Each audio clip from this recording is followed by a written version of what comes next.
বিশ্ব ফুটবলের কিংবদন্তি লিওনেল মেসি বুধবার মায়ামিতে অনুষ্ঠিত আমেরিকা বিজনেস সামিটে তার ফুটবল পরবর্তী জীবন এবং ভবিষ্যতের পরিকল্পনা নিয়ে খোলামেলা কথা বলেছেন।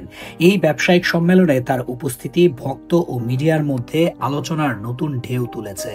মায়ামির কেসিয়া সেন্টারে এক আলোচনা সভায় ইন্টার মায়ামির এই মহাতারকা স্পষ্ট করে জানিয়েছেন এখনই তিনি অবসরের কথা ভাবছেন না। যখন মায়ামির মেয়র ফ্রান্সিস সুয়ারেজ তার কাছে ভবিষ্যৎ নিয়ে জানতে চান, মেসি বলেন, এখন আমার খেলা উপভোগ করা এবং খেলে যাওয়ার সময়। তিনি জানান ইন্টার মায়ামির সাথে তার চুক্তি 2028 সাল পর্যন্ত রয়েছে এবং এই মুহূর্তে তিনি মাঠে মনোযোগ দিতে চান। ফুটবল থেকে বিদায়ের পর তিনি কি অর্জন করেছেন তা নিয়ে এখন মাথা ঘামাতে চান না এই আর্জেন্টাইন জাদুকর। তার কথায়, অবসর নেওয়ার পরই সম্ভবত আমি যা যা অর্জন করেছি সেগুলোকে আরো ভালোভাবে উপলব্ধি করতে পারবো। একজন খেলোয়াড় হিসেবে বিশ্বকাপ জেতা সবচেয়ে বড় অর্জন, এরপর আর কিছু চাওয়ার থাকে না। তবে মেসি এটাও স্বীকার করেছেন যে ফুটবলের একটি নির্দিষ্ট সময়সীমা আছে এবং তিনি ধীরে ধীরে ফুটবল পরবর্তী জীবনের জন্য প্রস্তুত হচ্ছেন। তিনি বলেন, দুর্ভাগ্যবশত একদিন সব শেষ হবে।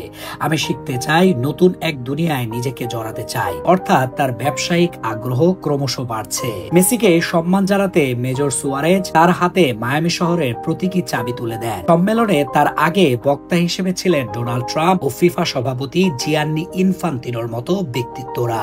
বর্তমানে 38 বছর বয়সেও দুর্দান্ত ফর্মে থাকা মেসি মেজর লিগ সকারে রাজত্ব করছে। শনিবার ন্যাশভিল এসসির বিপক্ষে ইন্টার মায়ামির প্লে অফ ম্যাচ রয়েছে। সেই গুরুত্বপূর্ণ ম্যাচে দলের প্রধান ভরসা যে এই কিংবদন্তি তা বলার অপেক্ষা রাখে না।